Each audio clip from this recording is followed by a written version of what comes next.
En el Grupo Leti llevamos más de 70 años trabajando por la salud del venezolano y consolidando lo que hoy es el complejo de la industria farmacéutica más grande de Venezuela y uno de los más grandes de la región, con una capacidad instalada de 75.000 metros cuadrados de parque industrial.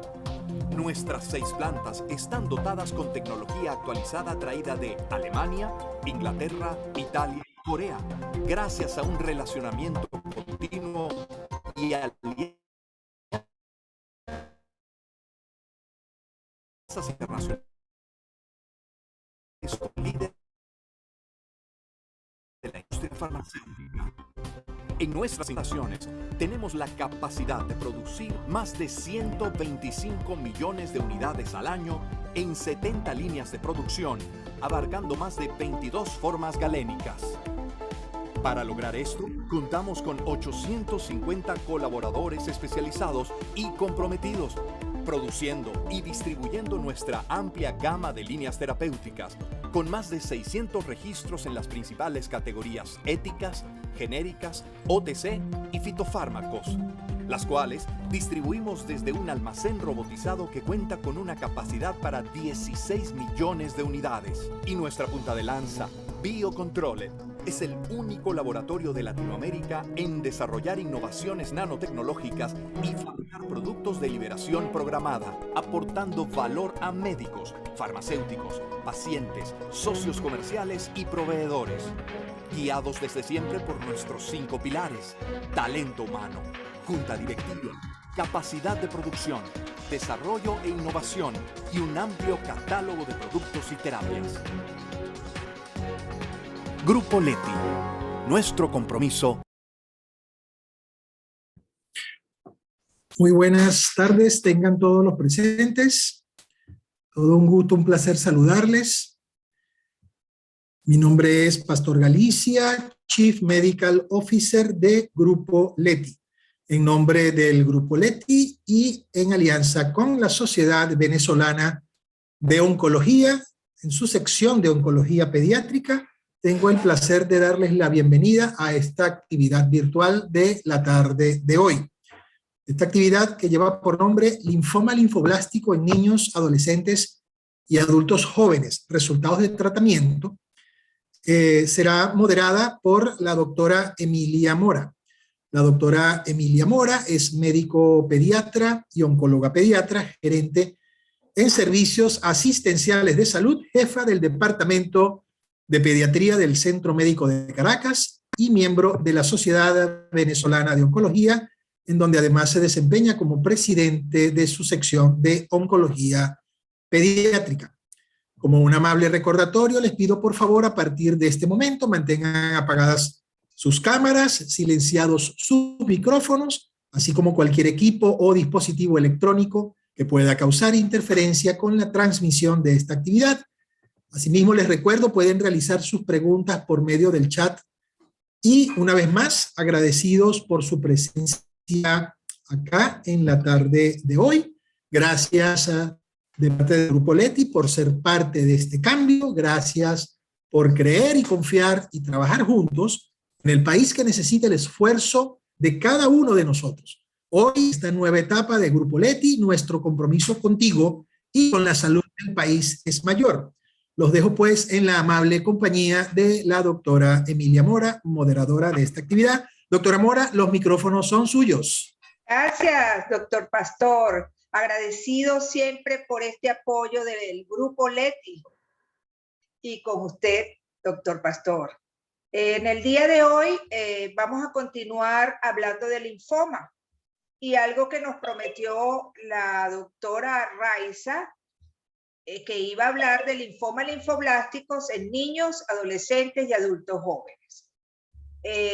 La doctora Raiza es médico cirujano egresada de la UCB, tiene un magíster Scienziarium en hematología, es adjunto hematólogo del Seguro Social, presidente de la Fundación Badán, expresidente de la Sociedad Venezolana de Hematología, integrante del grupo HOME de CLEO y del grupo cooperativo de leucemia linfoblástica aguda pediátrica, Desde sus inicios en la especialidad se interesó en el estudio y tratamiento de linfomas y leucemias en niños y adolescentes, integrando los grupos cooperativos para el desarrollo de protocolos terapéuticos nacionales en estas patologías, cuyos resultados han sido documentados en publicaciones y presentados en eventos científicos nacionales e internacionales. Como ven ustedes, la doctora Raiza tiene una gran experiencia en este tema y mucho agradecimiento le tengo de que haya querido darlo esta tarde a nosotros. Con ustedes, la doctora Raiza. Bueno, muchísimas gracias. Por supuesto, comienzo entonces dándole las gracias a la sección de Oncología Pediátrica de la Sociedad Venezolana de Hematología. No sé si su presidente está o presidenta está conectado. Muchísimas gracias, Emilia. Esto surge después de oír la presentación o la pasada presentación de la doctora Panebianco, donde hizo una magnífica revisión de lo que son los linfomas no Hodgkin en niños, adolescentes y adultos jóvenes, y esos resultados que ella presentaba, yo hice el comentario de que no es lo que vemos nosotros. Pareciera que nuestros pacientes con linfoma linfoblástico tienen una enfermedad diferente. Y es por ello que entonces les voy a hablar sobre los resultados y sobre lo que pasa en nuestros pacientes. Con grato placer veo que está, además de todas las personas que están conectadas, veo a la doctora Brenda Hutton. La doctora Brenda hizo estudios de medicina conmigo. Nos graduamos juntas en el año 1976. Es mi condiscípula. Entonces, vamos a comenzar. Bueno, Emilia, tú diste mi resumen curricular. Yo te lo había puesto acá, pero básicamente es lo mismo. Entonces, quizás yo quiero señalar o destacar que he sido y soy integrante del grupo GOM, que es el Grupo Hemato-Oncológico Multidisciplinario de Pediátrico Venezolano desde el año 1994. Soy integrante de CLEOP, que es el Consorcio Latinoamericano de Enfermedades Hemato-Oncológicas Pediátricas y que actualmente está muy activo. Por supuesto, integrante del Grupo Cooperativo de Leucemia Linfoblástica desde sus inicios y aporté para los análisis estadísticos.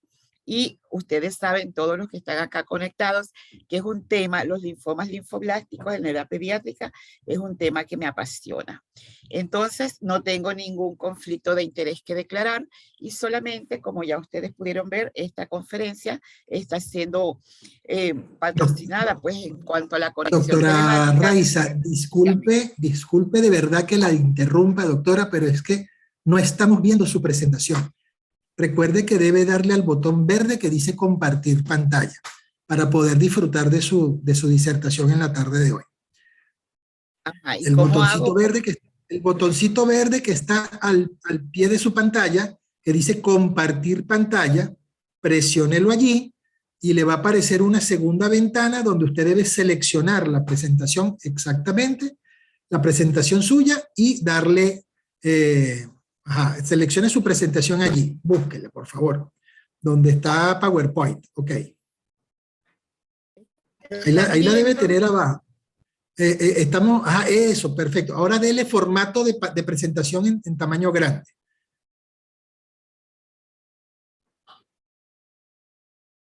Perfecto, doctorísima. Ahora sí, disculpe la interrupción.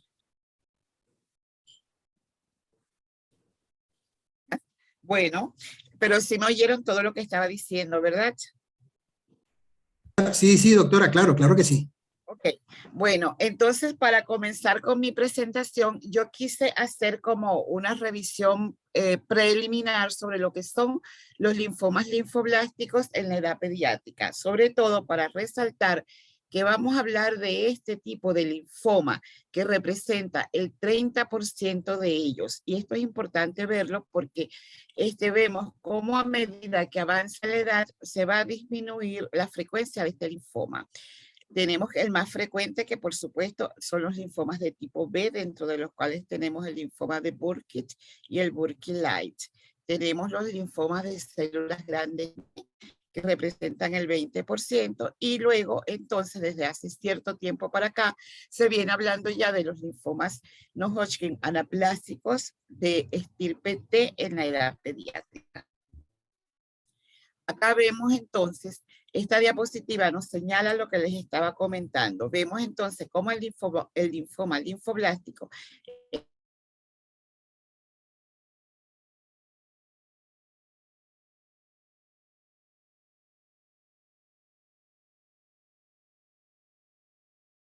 a 14 años. No es el linfoma linfoblástico tan frecuente en la edad, vamos a decir, de los 4 a los 5 años, a los 7 años, donde vemos con más frecuencia el linfoma de Burkitt. Luego tenemos entonces los linfomas, vemos cómo pasa el linfoma linfoblástico de tener una incidencia de 29% a tener una incidencia de 19% a medida que se progresa en edad.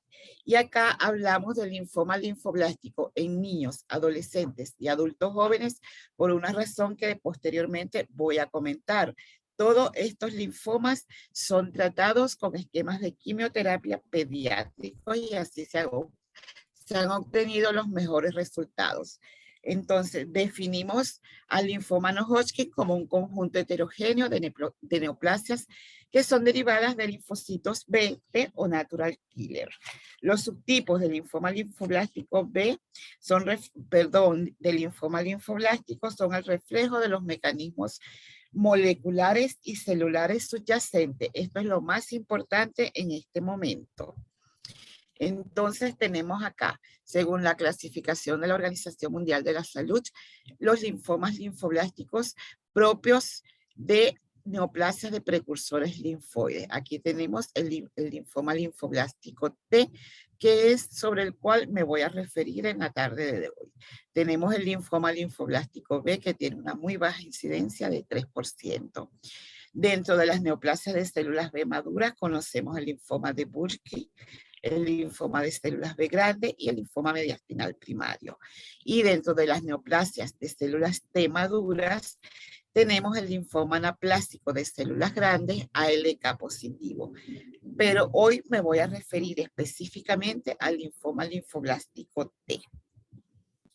En cuanto a la clasificación inmunológica, como ya vimos, el linfoma linfoblástico se origina de precursores linfocíticos T. Y dentro de su presentación clínica lo vemos como masa mediastinal. Es una enfermedad que se presenta de forma muy agresiva, con síntomas muy evidentes. Estos pacientes tienen una gran masa mediastinal y es por ello que pueden presentarse también con síndrome de vena cava superior, con derrame pleural, y una de las características también es el alto riesgo de tener o de complicarse con un síndrome de lisis tumoral. Entonces, para recordar, por ejemplo, el linfoma de Burkitt se presenta más bien como un tumor abdominal en niños más pequeños y con invaginación intestinal o intussuscepción intestinal, que en muchas oportunidades conlleva a una obstrucción intestinal. El linfoma de células grandes B difuso, entonces se origina de los linfocitos B a nivel germinal o centro germinal y se presentan de forma muy variada, con adenopatías periféricas, con compromiso abdominal, con compromiso extranodal y cutáneo. El linfoma, el linfoma primario mediastinal se presenta como masa mediastinal, y aquí quiero resaltar que hay que hacer la diferencia entre este linfocito, entre este.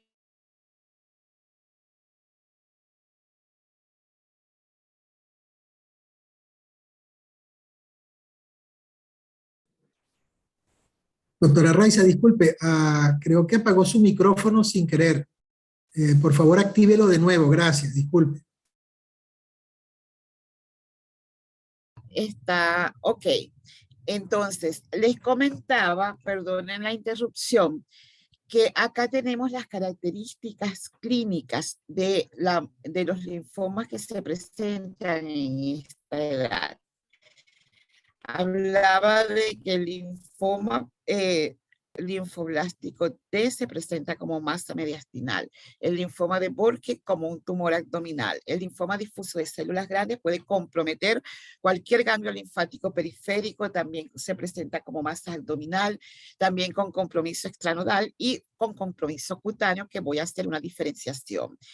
El linfoma mediastinal primario se presenta como una masa mediastinal y aquí quiero hacer la salvedad que debe diferenciarse del linfoma linfoblástico T. Son histologías completamente diferentes que tienen alteraciones genéticas completamente diferentes. Y este tipo de tumor, como se presenta con invasión a nivel de local, puede ser de pericardio, puede ser de pleura, y se presenta con más frecuencia en las personas, en mujeres jóvenes. En cuanto al linfoma anaplásico de células grandes, se origina de linfocitos T. La mayoría, afortunadamente, son natural killer positivos, porque esto le confiere mejor pronóstico a los que son negativos. Y puede comprometer piel, ganglios periféricos, tejidos blandos, etcétera. Y el linfoma linfoblástico de células B, de precursores B, es muy poco frecuente, como ya vimos, y puede comprometer piel, hueso, ganglios periféricos, o sea que se presenta de una forma muy variada. Esto no avanza, ¿por qué?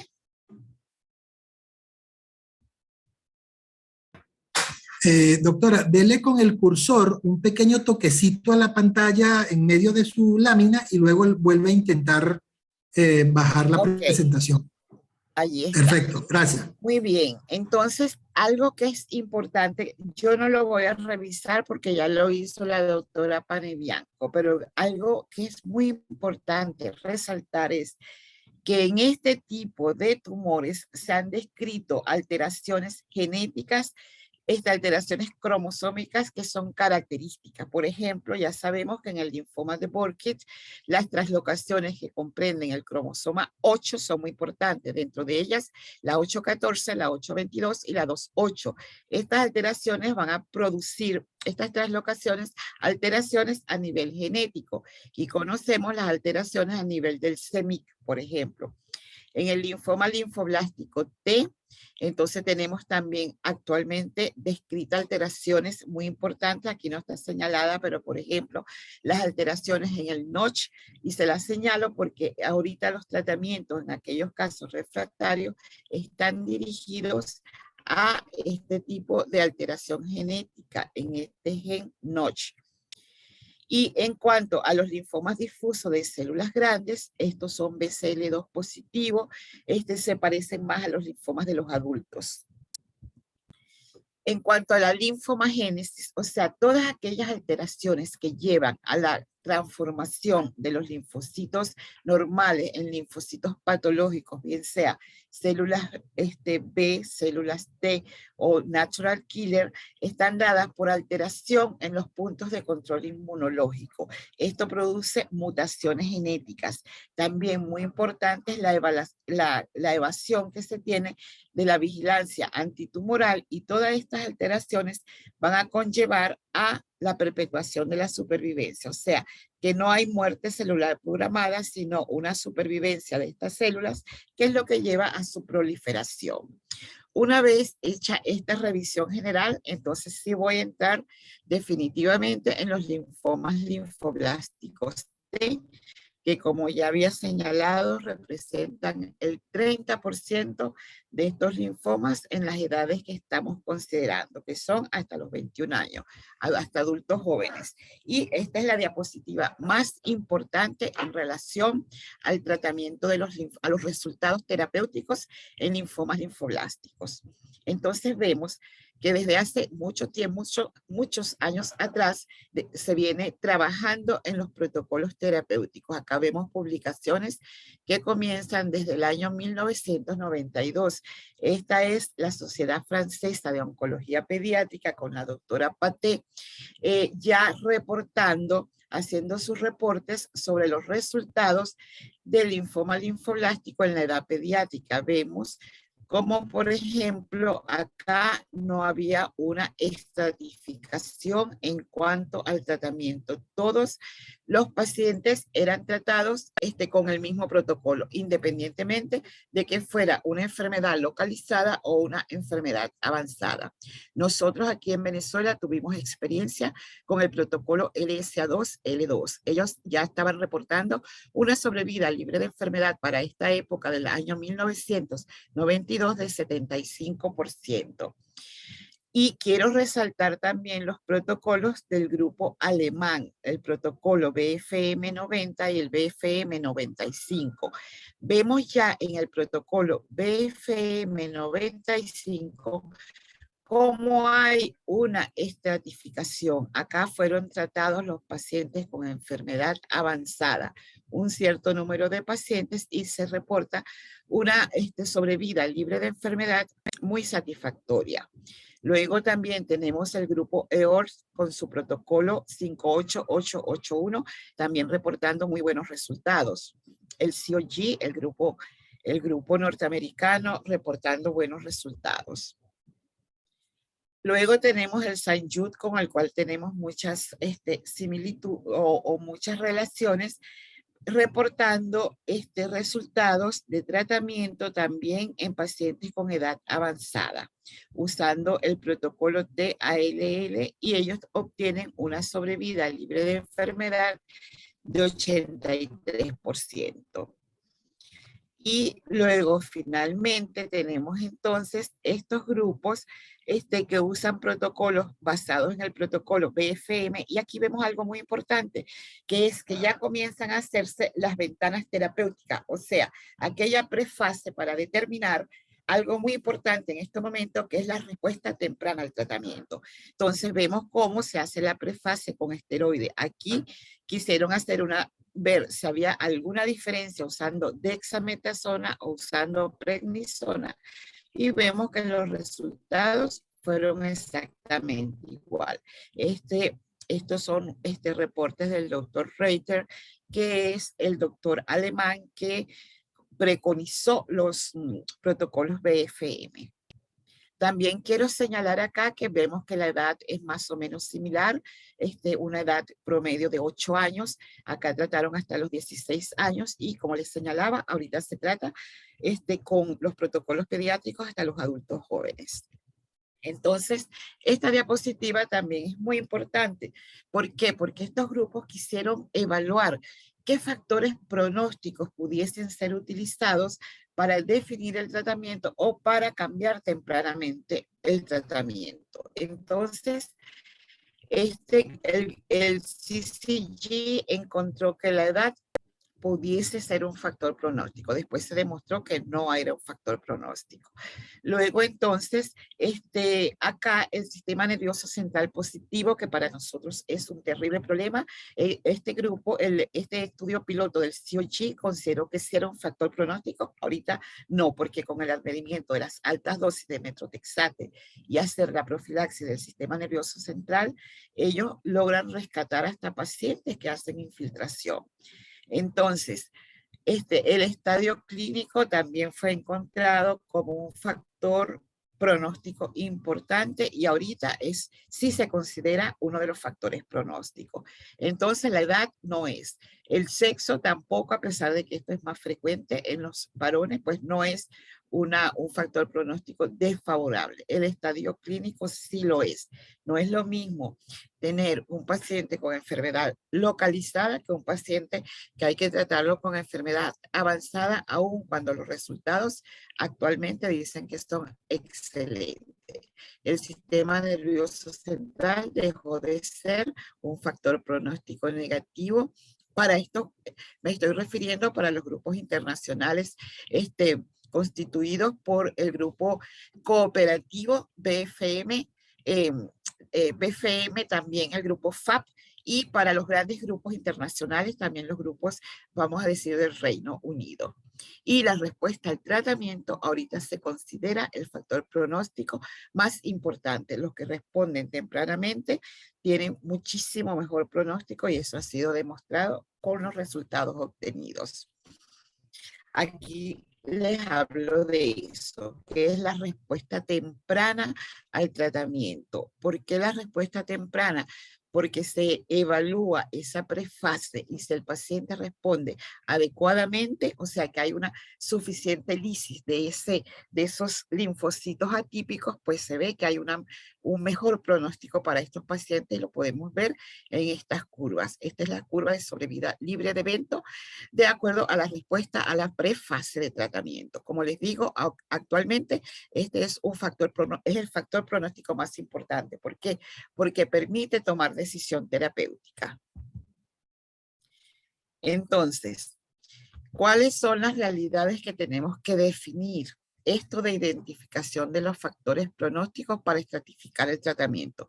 Ya vimos entonces cuál es el factor pronóstico más importante, que es la respuesta temprana al tratamiento. Esto nos permite continuar con el mismo esquema o cambiar. Y la estratificación, porque nos permite diferenciar entre enfermedad precoz y enfermedad avanzada. También una de las preguntas que nos hacemos, estos pacientes tienen que ser tratados muy intensivamente. Entonces, está dirigida ahorita los intereses en reducir la toxicidad tanto aguda como tardía. La toxicidad aguda, pues yo pienso que es con el conocimiento de los protocolos y el adecuado manejo de las complicaciones lo que va a disminuir eso. Y la toxicidad tardía, seguimos teniendo graves problemas y dados por las malignidades secundarias que se presentan en estos casos. Y por supuesto, una de los resultados es el aprender a tratar o conseguir mejores resultados en los pacientes recaídos y refractarios. En cuanto a la toxicidad terapéutica aguda, bueno, tenemos las infecciones, la pancreatitis y la trombosis por las altas dosis y por la secuencia de la L-asparaginasa que se usa en estos pacientes, la toxicidad hepática y la mucositis. Todo esto yo creo que podemos disminuirlos aprendiendo a manejar los protocolos y teniendo, por supuesto, unos servicios de apoyo importantes. Las malignidades secundarias, como vemos, siguen siendo importantes, 6%, y están dadas por leucemias agudas, por síndrome mielodisplásico, por el desarrollo de un segundo linfoma, tumores del sistema nervioso central y otros. Esto continúa presentándose en estos pacientes que son tan intensivamente tratados. En cuanto al tratamiento de rescate en estos pacientes, tenemos nuevas drogas. Por ejemplo, los análogos de purina están siendo usados para rescatar a los pacientes. Entonces, dentro de ellos tenemos la nelarabine. Tenemos la clofarabina. Sin embargo, creo que nuestra experiencia con esta droga ha sido terrible y se está dejando de usar por la toxicidad tan severa que tiene. Las nuevas presentaciones de la asparaginasa también son una posibilidad.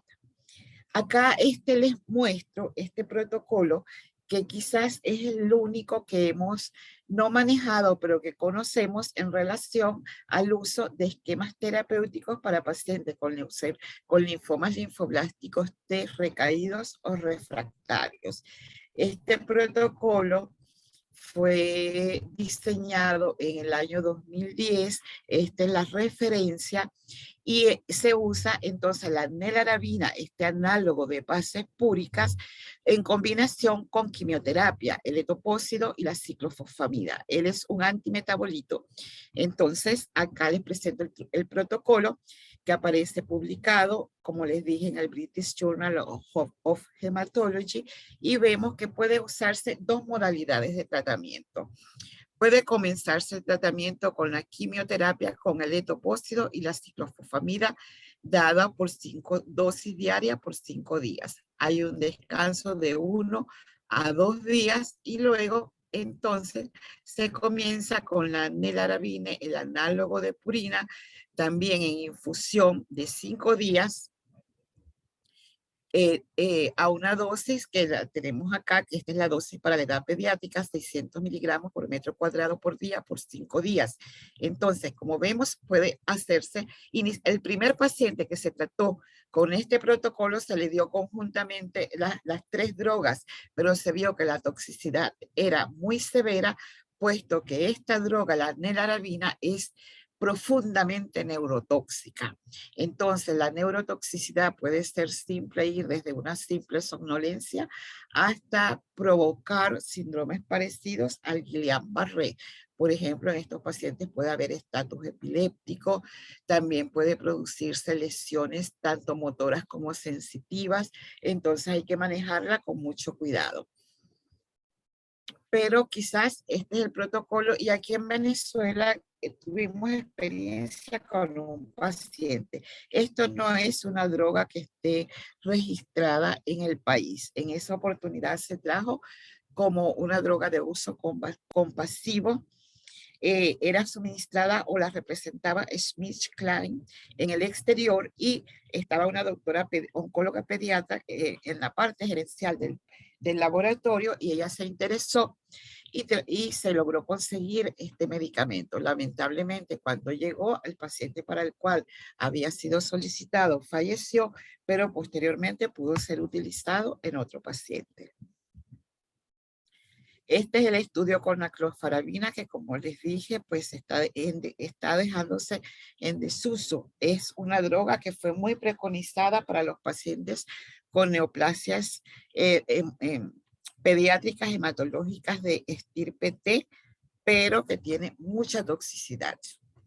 De tal manera que el pronóstico continúa siendo muy malo en los pacientes con linfoma linfoblástico recaído o refractario. El mejor tratamiento de rescate continúa siendo una decisión difícil y resalto el continúa siendo porque a pesar de los adelantos tenemos problemas todavía o se tienen problemas con este tipo de linfoma y no hay una recomendación formal en relación a cuál es el tratamiento más efectivo. Es por ello que el trasplante de médula ósea se presenta como una alternativa y definitivamente está indicado en estos pacientes. Hay una terapia puente usando quizás el protocolo que les mencioné con nelarabina y para luego el paciente pasar a trasplante de médula ósea. En este caso, el que se ha preconizado es el trasplante halogénico con un acondicionamiento de intensidad reducida en la edad pediátrica. También tenemos nuevas terapias target individualizadas que ya sabemos, por ejemplo, en los linfomas de adultos, en los linfomas foliculares, en los linfomas indolentes, en el linfoma del manto, la importancia que están teniendo estas nuevas terapias target. Y me refiero a la inmunoterapia que ha demostrado ser muy efectiva y ha demostrado ser menos tóxica. Ojalá en los niños también lleguemos a eso. Entonces, el tiempo de recaída después de haber alcanzado la primera remisión completa tiene importancia para la recuperación del paciente que es sometido a trasplante de células progenitoras hematopoyéticas. Aquí vemos el efecto del tiempo de recaída después del diagnóstico y cómo influye en la respuesta. Vemos también la probabilidad de recurrencia y progresión en los pacientes que son sometidos a trasplante de médula ósea. Entonces, esto quiere decir, quizás la diapositiva no se ve muy clara, pero aquí tenemos el linfoma linfoblástico y vemos cómo aquellos pacientes que son sometidos a autotrasplante tienen mayor posibilidad de recurrencia que aquellos que son sometidos a trasplante halogénico. Al contrario de lo que vemos, por ejemplo, el linfoma de Hodgkin, donde el trasplante autólogo pues, está indicado. Pero acuérdense o tenemos que recordar que el linfoma no Hodgkin y sobre todo el linfoma linfoblástico es una enfermedad es una enfermedad sistémica, no es una enfermedad localizada a pesar de que podamos usar estadiaje, pero cuando se hacen estudios de enfermedad residual mínima se ve que esta es una enfermedad que tiende a ser muy diseminada. Y es por ello que el trasplante halogénico pues, es aquel que tiene mejores resultados. Y aquí vemos las probabilidades de sobrevida total en el linfoma linfoblástico comparado con el linfoma de Burkitt, con el linfoma de células grandes y con el linfoma de células grandes anaplásicos ALK positivos. Entonces vemos la probabilidad de sobrevida en estos pacientes con linfoma linfoblástico cuando son sometidos a trasplante autólogo y cuando son sometidos a trasplante alogénico. Entonces, los datos para el tratamiento de recaída y refractariedad en los niños, en los pacientes con linfoma linfoblásticos sometidos a trasplante de células progenitoras hematopoyéticas, los datos son limitados. La sobrevida libre de enfermedad continúa siendo baja, porque a pesar de ser sometidos a trasplante, tienden a recaer. Y se dice que quizás los niños con linfoma linfoblástico de estirpe B pueden ser tratados con buenos resultados con el trasplante de células progenitoras hematopoyéticas, el alotrasplante, con un acondicionamiento mieloablativo, o sea que son sometidos a este tratamiento intensivo. Ahora, ¿cuáles son las alternativas para mejorar la sobrevida en los pacientes con linfoma linfoblástico recaído o refractario?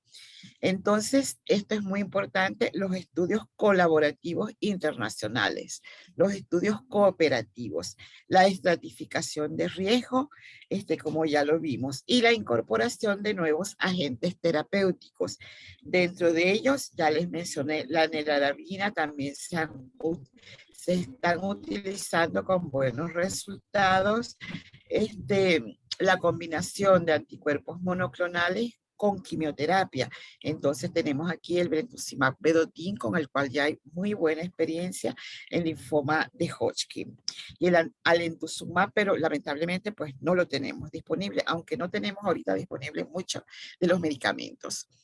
Entonces también se ha hablado de la importancia del mantenimiento, del tratamiento de mantenimiento después del trasplante de células progenitoras hematopoyéticas, como ya les mencioné, usando el brentuximab vedotin. Y también algunas terapias celulares, los linfocitos del donante, ya esto se ha aceptado. Y definitivamente para mejorar la sobrevida, debe haber una reducción de la mortalidad relacionada con el trasplante, que sigue siendo bastante elevada. Ahora, en general, las conclusiones en relación al linfoma linfoblástico.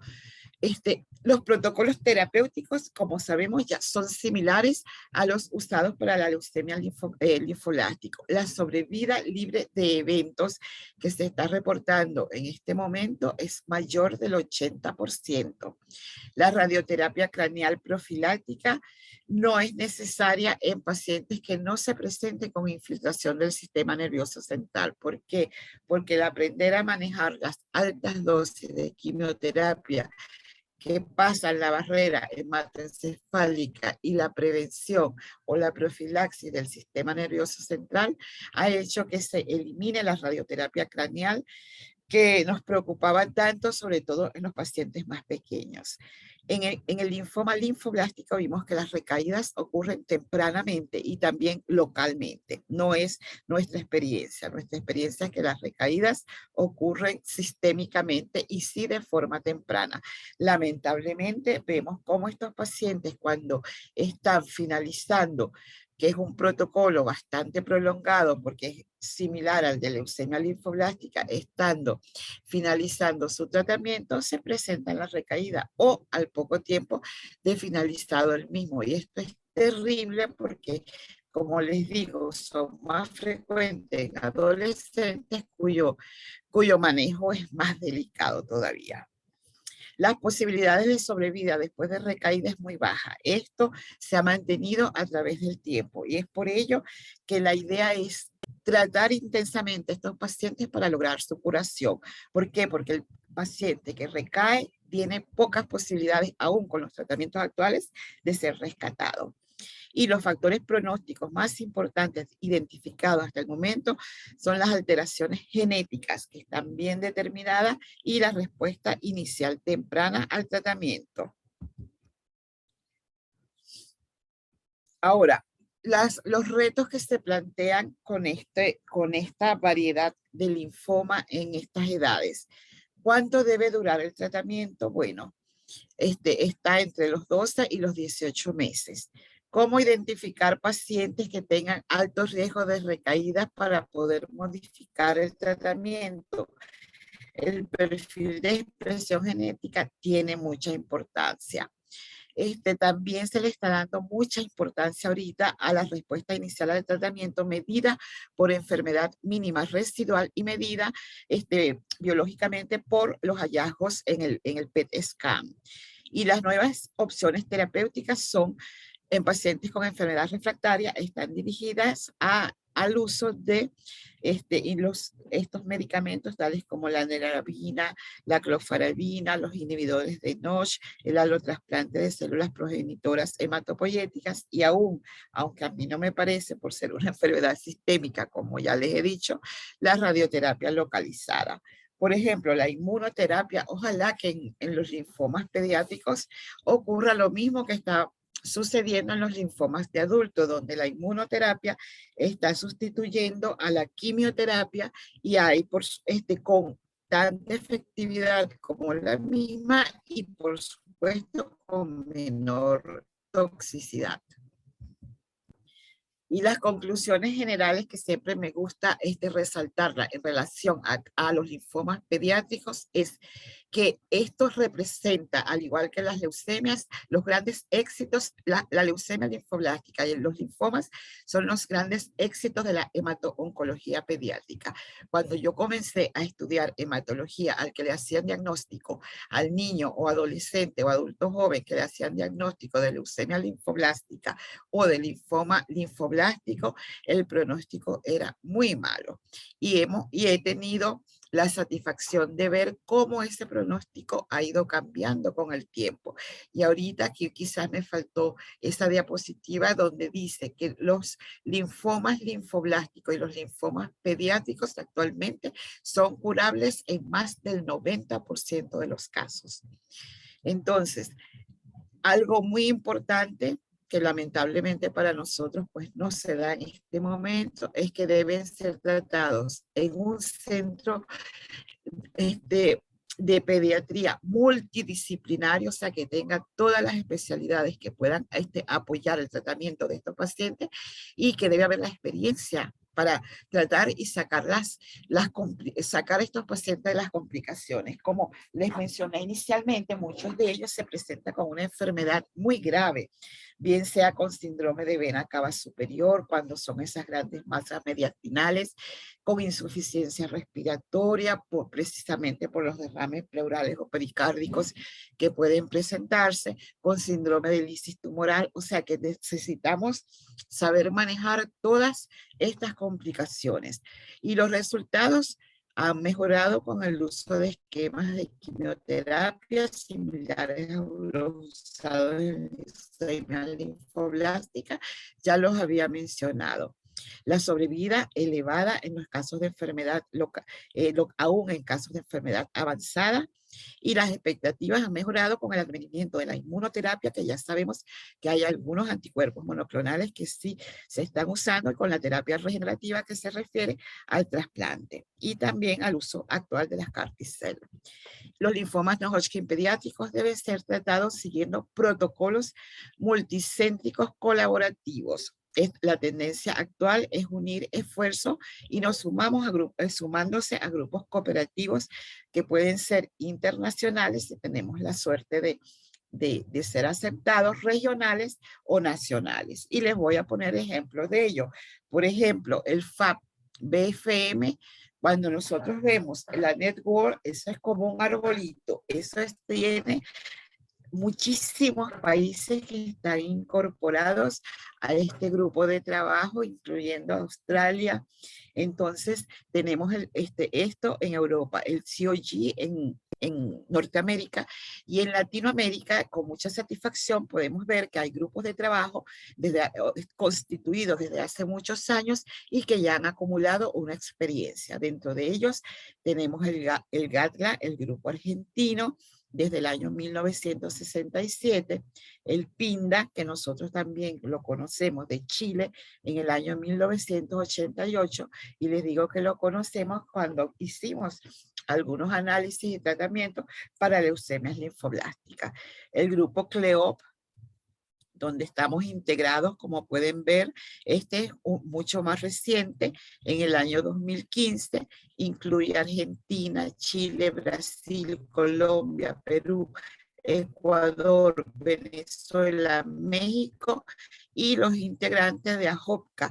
AJOPCA es el grupo de tratamiento constituido a nivel de América Central. Entonces incluye a Guatemala, El Salvador, Honduras, Nicaragua, Costa Rica, Panamá, y ellos en el tratamiento de ciertas patologías ya se han unido a los protocolos que está diseñando CLEO.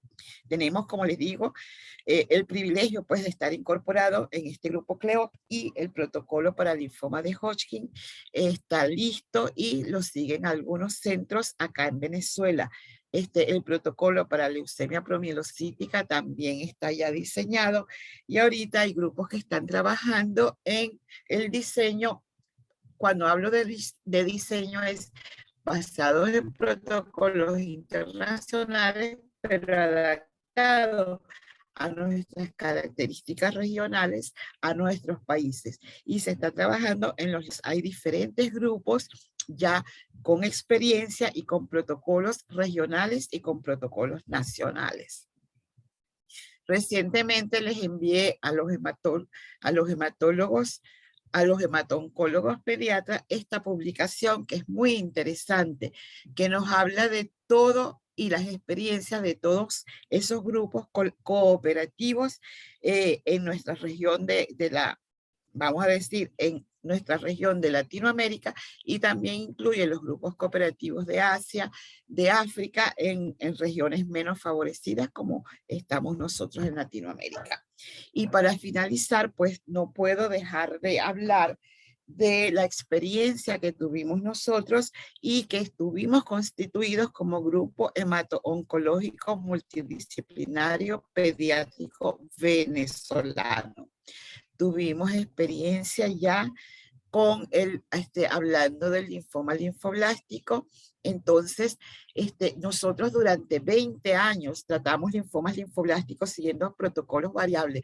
Por ejemplo, se siguió el protocolo LSA2, L2. Cumplimos durante los años 90-95 con el protocolo LMT, que es el protocolo de la Sociedad Francesa de Oncología Pediátrica, donde tuvimos el privilegio de tener acá en Venezuela a la doctora Catherine Paté, que es la promotora de este protocolo, de los protocolos LMT, tanto para para leucemia linfoblástica y linfomas B, como para leucemias linfoblástica y linfomas linfoblásticos T. Entonces, nosotros no pudimos reproducir el linfoma linfoblástico los resultados del grupo cooperativo francés. Y fue por ello que entonces quisimos explorar otros protocolos que estaban reportando excelentes resultados, como los protocolos del grupo BFM. Y tampoco pudimos reproducir esos resultados. Y esto es para traer a colación lo que yo les comenté inicialmente, que es que pareciera que nuestros pacientes con linfoma linfoblásticos tienen una enfermedad diferente. ¿Se tratará de esto? Yo no creo que se trate de esto. Yo creo que son las condiciones de nuestro medio y que ahora pues son peores. En ese momento nosotros nos hicimos muchísimas preguntas. ¿Qué es lo que está sucediendo? Que estamos haciendo un diagnóstico muy tardío. Entonces se hizo un análisis estadístico de los resultados y vimos que pasan aproximadamente 4 meses desde que se aparecen los síntomas hasta que se concluye el diagnóstico y, por supuesto, hasta que se comienza el tratamiento. Quizás eso sea un factor desfavorable por el cual no tenemos buenos resultados. Luego también analizamos, ¿será que no tenemos esos centros especializados donde poder tratar a estos pacientes tan complicados? Es posible también, ¿por qué? Porque vimos inicialmente, por ejemplo, cuando comenzamos a usar los primeros protocolos, que los pacientes se presentaban con síndrome de lisis tumoral gravísimo. Es más, tuvimos 2 pacientes en ese protocolo inicial que fallecieron con síndrome de lisis tumoral aún antes de comenzar el tratamiento. Entonces, consideramos que quizás, por ejemplo, el poder manejar las complicaciones de la mielosupresión, muchas veces no teníamos las plaquetas para darle el apoyo a estos pacientes. También quizás los antibióticos, los antimicóticos, pudiese ser eso alguno de los factores. Y por supuesto no teníamos los adelantos diagnósticos para poder estratificar los pacientes, ya no en base a estadios clínicos, sino a las alteraciones citogenéticas y moleculares a las cuales se les está dando tanta importancia. Pongo aquí el logo de Fundación Badam porque inicialmente para el desarrollo de estos protocolos tuvimos el apoyo de esta institución para, por ejemplo, centralizar la revisión de las biopsias, para el suministro de los medicamentos, también para ciertos estudios como la inmunohistoquímica. Actualmente, pues, carecemos de esto. Y no sé por qué creo que este protocolo no se ha evaluado, que es el estudio BFM 95, modificado COG en el año 2005, que fue el protocolo que decidimos adoptar en base a no tener los resultados, no poder reproducir los resultados que estaban reproduciendo o que estaban reportando en los grupos FAT-BFM. Entonces decidimos este protocolo, que es el que debe estar en curso. No tengo información sobre si se ha hecho el análisis estadístico para poder evaluar los resultados. Como les dije, 20 años atrás, los resultados con el linfoma linfoblástico no fueron buenos. Bueno, y entonces esto es todo lo que tenía para hablarles en relación con eso y dar chance y oportunidad a las preguntas que puedan surgir. Entonces, en el chat tenemos preguntas. No sé si el doctor Pastor me puede ayudar en esto. Entonces, saludos, Raiza. Muy buena su charla. Entonces, vamos a comenzar a ver. El grupo Leti saludando. La doctora Emilia. La doctora Emilia va con el turno el bate. Ajá.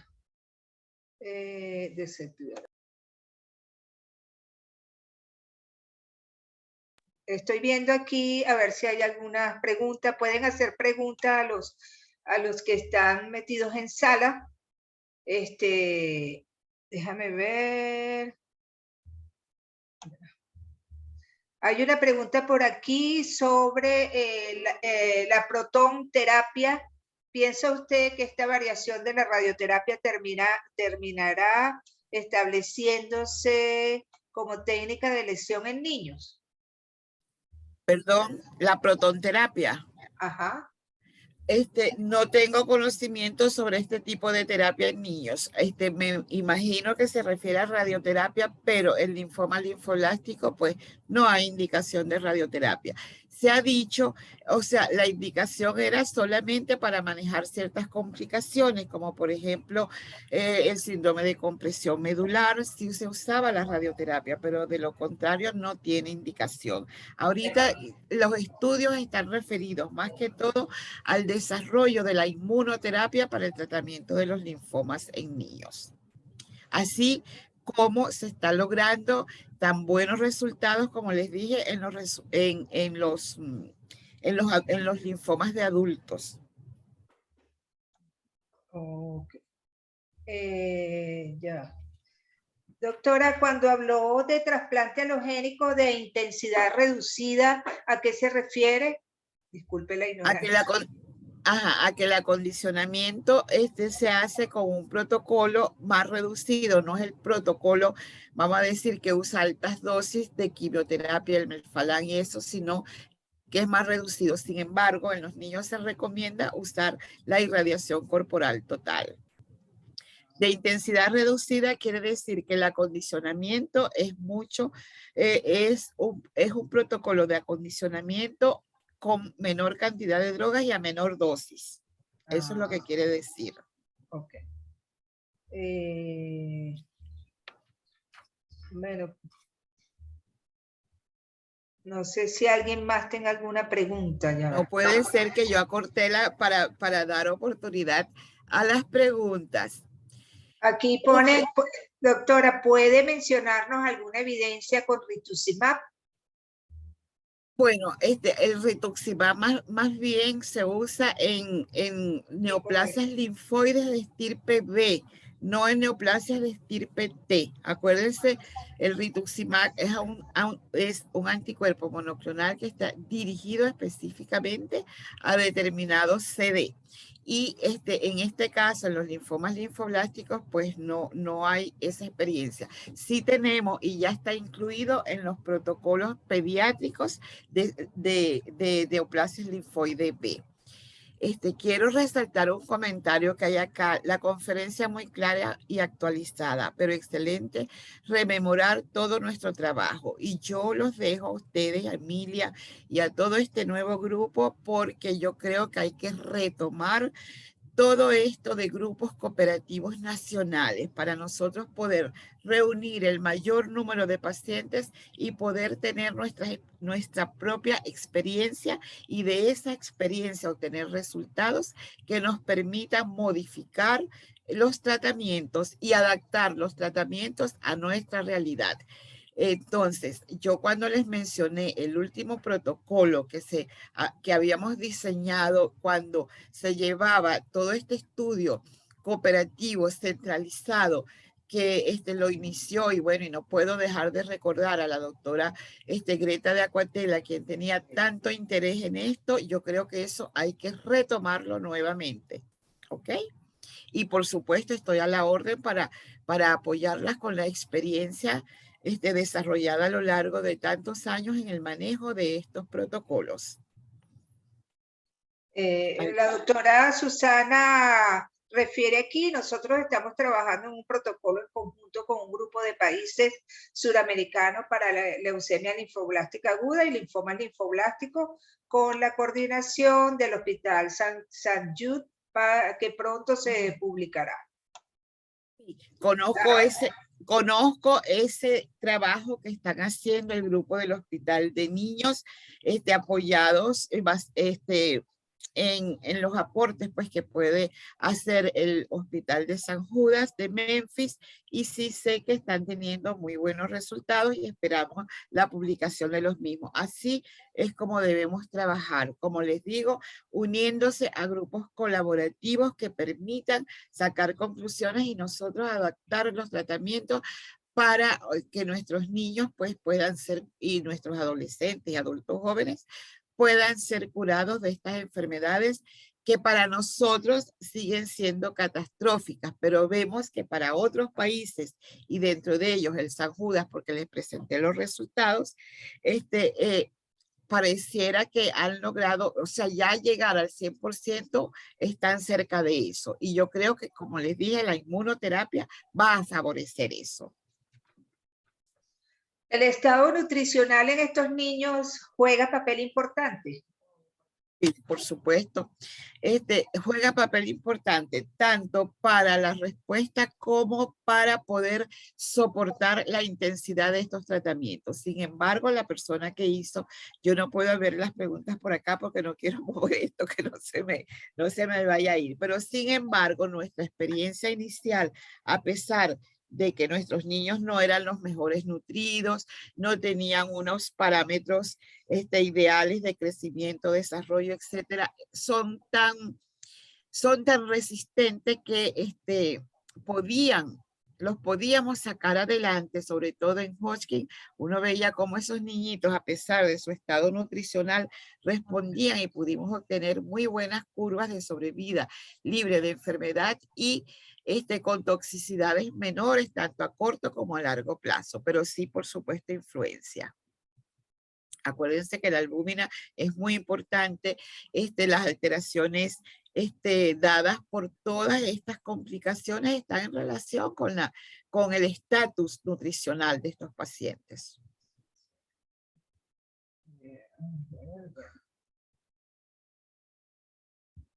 El uso de factores estimulantes de colonia, doctora, y la eritropoyetina en estos pacientes, sobre todo en las fases iniciales, ¿se utilizan o no se utilizan de tratamiento? Digo. En nuestros protocolos Ajá. está incluido los factores estimulantes de crecimiento, sobre todo de neutrófilos. ¿Por qué? Porque justamente lo que les estaba comentando, al ser tratamiento tan intensivo, al no tener las mejores condiciones nuestros pacientes, entonces lo teníamos que apoyar para disminuir esa fase de mielosupresión donde las infecciones son tan importantes que pueden hacernos perder pacientes. Entonces sí está indicado. En los protocolos internacionales veo que no usan muchos factores estimulantes de colonia. Y también acuérdense que después se comenzó a relacionar el uso de factores estimulantes de colonia cuando van concomitantemente con ciertas drogas con el desarrollo de segundas neoplasias. Pero en nuestros protocolos, vamos a decir regionales, sí está indicado. En los protocolos, en los grupos que están unidos a protocolos internacionales y dentro del diseño de los protocolos no están incluidos los factores. Bueno, hablan aquí de poseen estadísticas en niños con esta patología de COVID. Muy pronto. No revisé esto. Nuestros niños venezolanos, pues no tenemos ninguna estadística de ningún tipo, ni de COVID ni de linfoma linfoblástico.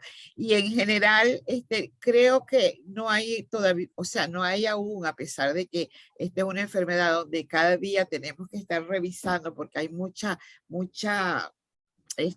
reportes. Creo que no hay, en linfoma linfoblástico y COVID no hay ningún reporte. Me estoy refiriendo al linfoma linfoblástico, ¿ok? Sí. Por cierto, hablando del COVID, paciente oncológico, vamos a tener una conferencia con la doctora Lisbia Urente y el doctor Juan Félix, un conversatorio dentro de 2 semanas. O sea, es importante que lo veamos por esta nueva enfermedad que nos toca también lidiar.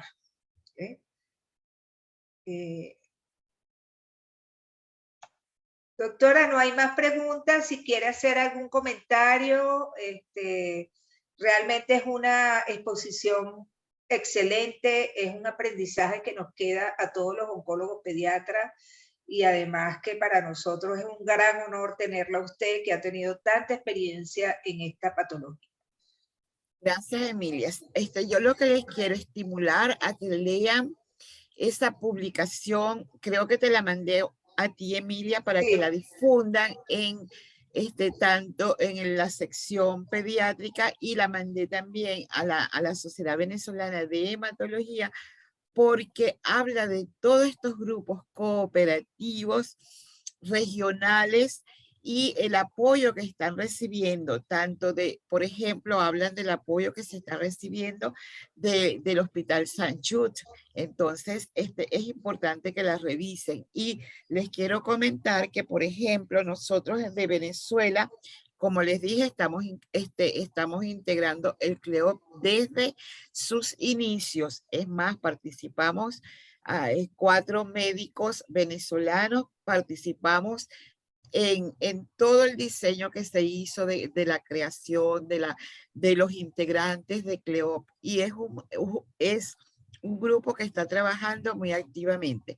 Los martes cada 15 días tenemos reuniones para discutir casos, problemas nacionales, o sea, cada país presenta sus casos, problemas de linfoma de Hodgkin porque ya hay experiencia con el protocolo. Y entonces esto quiere decir que estoy invitando a los grupos de trabajo venezolanos para integrarse al protocolo. También están trabajando ahorita grupos para los linfomas no Hodgkin pediátricos y adolescentes y adultos jóvenes. Y yo particularmente el diseño del protocolo para leucemia promielocítica, que también está listo, y ya estaban solamente definir algunos aspectos para el análisis estadístico que lo iba a dar el Hospital San Judas para la inclusión de casos, etcétera. Entonces, es muy importante importante y debe ser tomado por...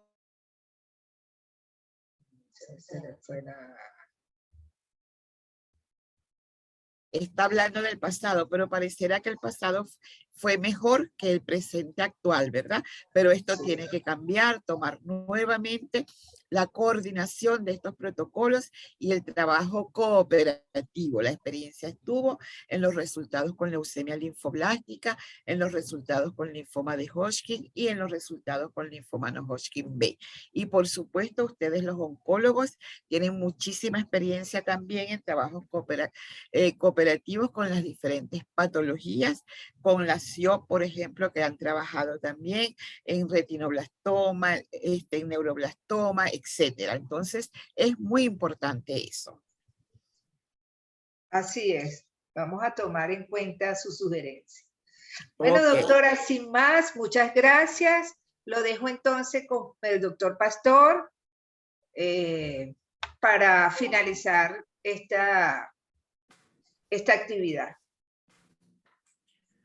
Bueno, verdaderamente es un placer para mí, en mi condición de director médico de Grupo Leti, poder disfrutar cada semana de, bueno, estas extraordinarias conferencias. La de hoy, pues muy, muy completa, bueno, excelente, doctora Raiza, de verdad, estuve todo el tiempo atento a todas sus explicaciones muy claras y esa probablemente fue la razón por la cual no le hicieron muchas preguntas. De verdad que fue todo un honor haberla podido escuchar en la tarde de hoy y esperamos volverla a tener en este espacio prontamente. De acuerdo totalmente con su comentario y por supuesto bueno, con la moderación de la doctora Emilia en cuanto a todo lo que se mencionó acá. Muchísimas gracias, doctora García. Sociedad de Venezuela.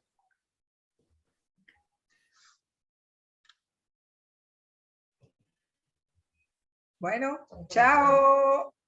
Hasta el viernes que viene, Pastor. Hasta el viernes que viene, doctora Raiza. Yo creo que estoy perdiendo de oncología y a su sección. El viernes que viene nos vemos con el doctor Ross, que está en Ecuador, un gran amigo anatomopatólogo que nos va a empezar a hablar de enfermedad de Hodgkin. Aspectos anatomopatológicos. Los estaremos invitando y espero que estén aquí con nosotros. Bueno, gracias. Fue un honor poder compartir con ustedes. Gracias a la Sociedad Venezolana de Oncología, a su sección de Oncología Pediátrica, al doctor Pastor Iglesias, al doctor Pastor Galicia, que en nombre del grupo Leti le está dando tanto apoyo a estos webinars que nos permiten de esta manera pues mantenernos en contacto y mantenernos actualizados. Gracias por brindarnos esa oportunidad y chao, hasta luego. No se olviden de seguir @nomaspelones. Chao. Hasta luego, colega. Chao, muchas gracias. Eso es en Instagram. En el Grupo Leti llevamos más de 70 años trabajando por la salud del venezolano y consolidando lo que hoy es el complejo de la industria farmacéutica más grande de Venezuela y uno de los más grandes de la región. Con una capacidad instalada de 75.000 metros cuadrados de parque industrial.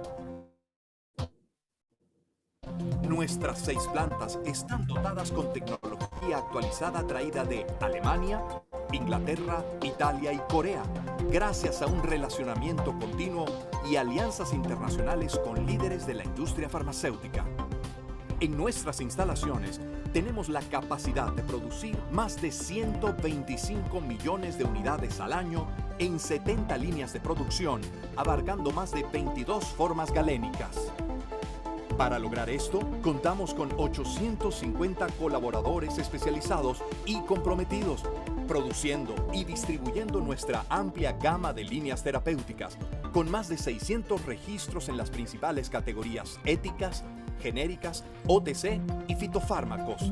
las cuales distribuimos desde un almacén robotizado que cuenta con una capacidad para 16 millones de unidades. Y nuestra punta de lanza, Biocontroller, es el único laboratorio de Latinoamérica en desarrollar innovaciones nanotecnológicas y fabricar productos de liberación programada, aportando valor a médicos, farmacéuticos, pacientes, socios comerciales y proveedores. Guiados desde siempre por nuestros 5 pilares: talento humano, junta directiva, capacidad de producción, desarrollo e innovación y un amplio catálogo de productos y terapias. Grupo Leti. Nuestro compromiso es mayor.